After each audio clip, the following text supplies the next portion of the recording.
Jokowi nggak jadi pindah ke IKN. Lah, terus gimana nasib IKN? Coba. Bener kan apa yang dikatakan oleh Bapak Rocky Gerung? Dia jual ke Malaysia nggak laku, dia jual ke Singapura nggak laku.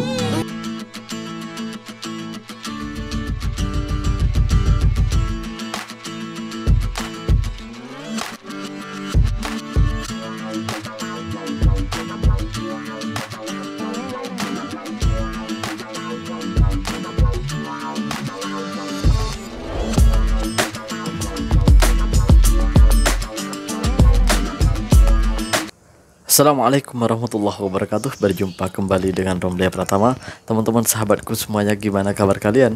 Mudah-mudahan kalian semuanya baik-baik saja beserta keluarganya di sana. Teman-teman sahabatku semuanya, buat kalian yang baru gabung, yang baru nonton video ini, silahkan di subscribe dulu, di like dan di komen guys.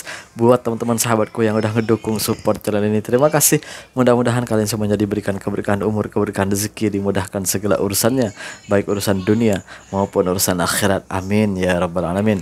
Teman-teman sahabatku semuanya, ini berita terbaru nih guys, yang lagi trending juga, lagi viral. Udah biasa kan di Indonesia tuh seperti itu.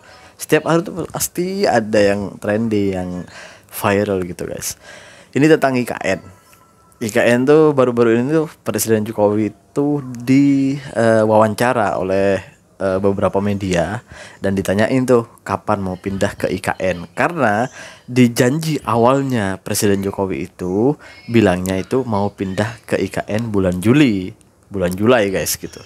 Ternyata setelah ditanya oleh, karena sudah bulan Juli kan, sekarang sudah bulan Juli, dan ditanyain tuh sama media, ada beberapa media tuh yang nanyain pas waktu itu, dan ditanyain kapan Pak pindah.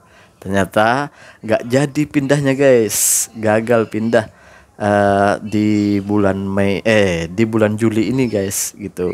Seperti apa videonya? Ini dia guys. Jokowi nggak jadi pindah ke IKN. Lah, terus gimana nasib IKN? Coba kita dengar langsung jawaban Pak Jokowi pas ditanya soal progres pindahan kantornya ke IKN. Akhirnya udah siap belum? Listriknya udah siap belum? Kalau siap, pindah. Lah, pas ditanya udah dapat laporan dari PUPR, Jokowi jawab, sudah, tapi belum. Maksudnya gimana ya? Saya mau bicara tentang sudah, mana tuh maksudnya? Belum. Jadi, apa alasan Pak Jokowi buat nunda pindahannya ke IKN? Satu, ya emang IKN belum siap. Kata ekonom Eko Listianto, penundaan pindah sebenarnya nggak masalah, karena emang banyak yang harus disiapin, teknis dan non teknis. Karena nyatanya proyek ini harusnya jalan dalam jangka panjang. Buat apa maksain kalau fasilitas dasar belum siap? Dua, apa kabar investor? Menurut Eko, penundaan ini berpotensi bikin calon investor ragu. Kata Eko, investor baru akan masuk pas ekonomi IKN udah jalan. Tiga, IKN kurang matang. Kata analis senior Indonesia Strategic and Economic Action Institution, Roni Pesasmita, pemerintah kayak melupakan soal perencanaan profesional dan kesiapan fiskal pas ngurusin IKN. Menurut Roni, IKN belum jelas secara konsep. Kalau emang jelas, harusnya bisa berjalan seperti Canberra di Australia, Putrajaya di Malaysia, dan yang paling penting, ada kesan buru-buru. Padahal nggak ada urgensi. Padahal di bulan Juni, Jokowi sangat optimis bisa pindah ke IKN. Nggak cuma ini, belum soal insentif PNS yang pindah. Tapi coba kita lihat aja, kata Pak Bas, setelah tanggal 20 Juli, hasil pembangunan IKN baru akan terlihat dengan jelas. Nah, gimana menurut lo? Udah siap ngelihat IKN? Sudah, tapi belum. Sudah, tapi belum. Gimana sih maksudnya? Ngerti nggak tuh? Ngerti nggak maksudnya Pak Jokowi itu? Sudah, tapi belum. Oke, gue coba ngebenerin ya. Ini ya, mudah-mudahan benar. Sudah dikerjakan, sudah dikerjain, tapi belum siap. Mungkin gitu ya maksudnya ya. Ya, mudah-mudahan bener lah ya. Jangan ketawa ya. Oke. Gini guys. Oke, sebenarnya ini udah diomongin loh sama analis politik. Namanya itu Rocky Gerung. Beliau ini seorang pemikir. Beliau ini seorang analis politik yang bagi gue tuh omongannya tuh selalu bener. Banyakan benernya lah gitu. Banyak yang bener gitu. Ketika dia ngomong itu, karena ketika dia ngomong itu memang orang-orang tuh banyak yang nggak setuju. Itu orang-orang yang mendukung Jokowi itu biasanya tuh nggak setuju. Tapi setelah lama-kelamaan itu, setelah lama gitu, pasti yang diomongin Rocky Gerung itu kenyataan. Contohnya IKN sekarang. Dulu Rocky Gerung tuh bilang kalau IKN ini nggak akan siap bulan Juli gitu, nggak akan siap bulan Juli. Ternyata bener Presiden Jokowi itu nggak jadi pindah bulan Juli karena ketidaksiapan di IKN itu. Ya sekarang kan masih amburadul ya di sana, masih airnya belum ada, listriknya belum ada. Jadi mau pindah kemana? Nggak mungkin dong Presiden Jokowi itu pindah ke IKN pakai lampu lilin. Kan nggak mungkin guys. Oke, gimana sih dari Rocky Gerung itu? Kan kita penasaran juga. Oke, biar kalian juga nonton apa yang dikatain sama Rocky Gerung itu benar ketidaknya. Ini dia guys. Bener Ini dia, kan guys. apa yang dikatakan oleh Bapak Rocky Gerung? Nah. Rocky Gerung itu mencerdaskan bangsa tanpa minta pamrih dari rakyat. Ya. Nggak kayak pejabat-pejabat yang hanya ingin menginginkan harta benda dari pajak-pajak kita, tapi nggak bisa kerja. Sekarang terbuktikan, ya kan? Terbukti APBN sisanya tinggal 17 triliun. Dan investor asing kosong, nggak ada yang masuk ke IKN. Jadi IKN terancam mangkrak. Dulu pernah bilang Bapak Jokowi nih, kalau IKN itu sudah banyak investor asing masuk, dan akhirnya Bapak Rocky Gerung mengatakan itu adalah hal yang bohong, bukan halus ya, karena nanti gue dibenet. Jadi Bapak Jokowi ini terkesan ngebohongin rakyat Indonesia, dan akhirnya Bapak Rocky Gerung dilaporkan karena kata-kata kasarnya terhadap Bapak Jokowi. Silakan searching ya kata-katanya apa, nggak bisa gue ungkapkan di sini. Tapi yang penting kasar. Kekasarannya itu pakai data dan dasar yang jelas. Dan sekarang terbukti bahwa di IKN nggak ada investornya. Jadi Bapak Menteri Investasi Kepala Badan Koordinasi Penanaman Modal, Bapak Bahlil mengatakan, mengakui investor itu hingga kini belum masuk ke ibu kota yang baru. Gimana coba itu? Jadi karena investor belum ada, jadi masih mengandalkan APBN. Dan APBN sekarang ini tinggal berapa? Sisa 17 triliun. Itu belum ngebangun kantor-kantor kementerian yang ada. Dan mereka sudah berpikir itu nggak bakal cukup. Dan hasilnya nanti IKN ini hidup tak mau, mati pun segan. Sekarang terbukti apa yang dikatakan oleh Bapak Rocky Gerung. Coba netizen sekarang gimana? Jangan dulu ngehujat Rocky Gerung. Sekarang apa yang dikatakan oleh Rocky Gerung kenyataan. Apa kalian sadar? Rocky Gerung itu mencerdaskan kalian sebenarnya, tapi kalian saja yang tidak mau dicerdaskan oleh Rocky Gerung. Ini bagi yang nggak suka Rocky Gerung kemarin ya, yang ngehujat dia, yang laporin dia, yang dibilang dia provokator. Sebenarnya dialah yang mencerdaskan bangsa ini, dan tidak membodohi seperti pejabat-pejabat yang korup. Emosi, sabar.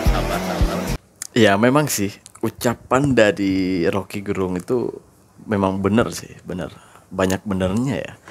Dan beliau itu mengatakan itu kalau nggak salah itu di tahun 2023. Beliau tuh sudah ngomongin itu semuanya gitu, bahwa karena pada waktu itu Jokowi bilang pada awal-awal IKN ini mau dibangun, itu Jokowi sudah berjanji sama masyarakat Indonesia, gue ulangin lagi, bahwa Jokowi tidak akan memakai uang negara atau APBN atau uang pajak rakyat lah gitu. Ternyata Jokowi bilang tuh kita mau pakai investor asing. Ternyata sampai sekarang di tahun 2024 ini nggak ada satupun investor yang masuk ke IKN. Jadi karena sudah pembangunan udah dimulai, orang-orang yang kerja udah banyak di sana. Jadi karena mungkin Presiden Jokowi takut malu, karena sudah terlanjur dikerjakan, ya terpaksa mengeluarkan uang APBN untuk membiayai IKN gitu guys. Jadi udah diomongin nih sama Rocky Gerung dari kemarin-kemarin. Waktu Presiden Jokowi bilang mau pindah ke IKN itu bulan Juli, Profesor Rocky Gerung itu udah bilang nggak akan terjadi karena sampai sekarang investor asing itu, investor yang mau berinvestasi di IKN itu nggak ada, dan nol sampai sekarang tahun 2024 ini nol gitu. Jadi apakah IKN ini akan mangkrak, kita belum tahu. Yang pasti kita hanya bisa berdoa, mudah-mudahan enggak lah ya, mudah-mudahan segeralah kita dapat investor dan cepat menyelesaikan itu semuanya gitu guys. Ini kata-kata Rocky Gerung di tahun 2023 itu guys. Dia bikin Ini dia, guys. IKN, dia jual nggak laku ke Cina, dia jual ke Amerika nggak laku, dia jual ke Mesir nggak laku, dia jual ke Malaysia nggak laku, dia jual ke Singapura nggak laku. Lalu akhirnya dia paksa oligarki itu untuk nyumbang di depan. Kurang cukup. Dia suruh APBN pindahkan 20, 30, 40% ke IKN. Pada saat yang sama, seorang pria berkeluarga di Kupang, tempat Parera, 2 hari lalu merobek perutnya karena nggak bisa beli beras. Pengisan siapa dengan Pak Harto? Tidak pernah ada di zaman Soeharto orang bunuh diri karena nggak bisa makan. Padahal orang ini setiap bulan di Kupang itu nunggu di pintu gerbang desa untuk dapat BLT. Dan itu ilmunya Jokowi. BLT itu bantuan dari negara ya, bantuan lah gitu intinya. Jadi gini guys, itulah kenapa pada saat pemilihan presiden kemarin itu kan ada 3 calon, yang 2 ini setuju dengan pembangunan IKN, dan yang 1 itu nggak setuju. Itu pada waktu itu calon presidennya Anies Rashid Baswedan itu nggak setuju, karena fokusnya di calon presiden yang Anies Rashid Baswedan ini ingin membuat perataan ekonomi, perataan pembangunan di seluruh Indonesia. Janjinya itu 40 kota akan diperbaiki, entah itu dari perbaikan jalan, entah itu dari perbaikan internet atau dan lain-lain lah gitu. Intinya ingin memajukan pemerataan seluruh Indonesia. Cuman ya karena kalah ya terpaksa yang 2 ini harus melanjutkan IKN gitu. Karena janjinya yang 2 ini, calon presiden yang 2 ini mau melanjutkan IKN. Dan yang terpilih sekarang yaitu presiden terpilih itu Prabowo Subianto, di mana pada saat itu yang didukung oleh Presiden Jokowi gitu untuk melanjutkan IKN.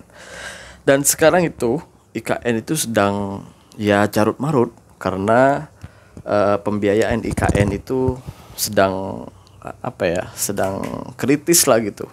APBN sudah mau habis, udah bentar lagi sekarang tinggal dalam media itu yang memberitakan itu tinggal 17 triliun guys gitu. Jadi agak-agaknya udah nggak cukup untuk membiayai IKN gitu. Jadi Presiden Jokowi sendiri udah bilang bahwa bulan Juli ini nggak jadi untuk pindah ke IKN karena ketidaksediaan dari air belum siap, listrik belum siap, dan pembangunannya pun masih belum siap gitu. Jadi mau gimana lagi, terpaksa ditunda lagi gitu. Dan menurut beberapa analis yang bilang, termasuklah mantan wakil presiden yaitu Yusuf Kalla, mengatakan bahwa jangan buru-buru lah gitu, jangan ambisi, jangan keburu untuk pindah ke ibu kota baru gitu, karena negara-negara lain pun nggak seperti itu gitu. Ya mereka butuh berapa puluh tahun untuk pindah ke sana secara total. Jadi intinya berlahan tapi pasti gitu. Itu kata-kata dari mantan wakil presiden Yusuf Kalla gitu guys.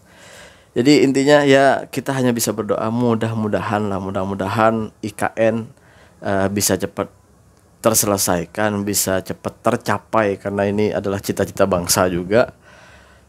Kami bukan tidak setuju dengan IKN, kami setuju dengan IKN. Cuman kalau tidak siap, kalau belum siap, ya jangan dipaksakan lah gitu. Maksudnya kalau uang kita nggak ada, mau maksain buat pindah ibu kota, nanti kan takutnya di tengah-tengah kita fatal untuk melakukan itu semuanya, kan malu kita. Kita sudah gembar-gembor ingin membuat IKN, membuat ibu kota baru, tapi ternyata endingnya kita down di sana, kita kekurangan dana di sana, kan kita malu sama negara-negara lain, apalagi dengan negara-negara tetangga.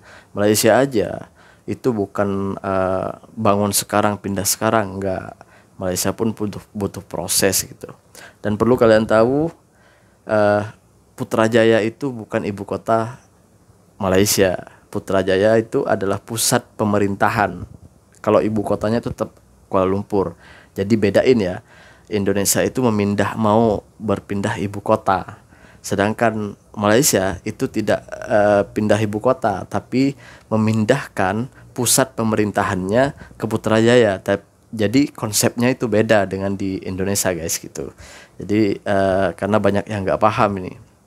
Kenapa Malaysia cepat sukses? Kenapa Malaysia gini. Karena beda. Kita itu memindahkan ibu kota kita gitu. Sedangkan Malaysia itu hanya memindahkan pusat pemerintahannya. Jadi dari segi pembangunannya aja itu tidak terlalu besar. Dan anggaran yang dikeluarkan pun tidak terlalu besar. Sedangkan Indonesia itu memindahkan ibu kota. Ibu kotanya dipindah. Itu artinya semua seperti pusat pemerintahan, terus seperti badan pertahanan juga semuanya dipindah, dan ibu kotanya, seluruh ibu kota apapun yang ada di ibu kota itu dipindah ke sana gitu. Seperti itu guys. Jadi beda konsepnya kita dengan Malaysia, itu beda gitu guys. Kenapa orang-orang IKN yang ketua-ketuanya itu mau minta pendapat ke Putrajaya, mau mencontoh Putrajaya? Karena Putrajaya itu dipandang oleh orang-orang yang mengelola IKN itu dipandang sukses gitu guys. Jadi dari segi pusat pemerintahannya ya itu dipandang sukses gitu. Kalau ibu kota Malaysia tetap Kuala Lumpur gitu guys. Ini yang perlu kalian tahu, yang perlu kalian pahami, karena banyak yang nggak paham gitu guys. Oke, terima kasih buat semuanya yang udah nonton. Jangan lupa sholawat guys. Assalamualaikum warahmatullahi wabarakatuh.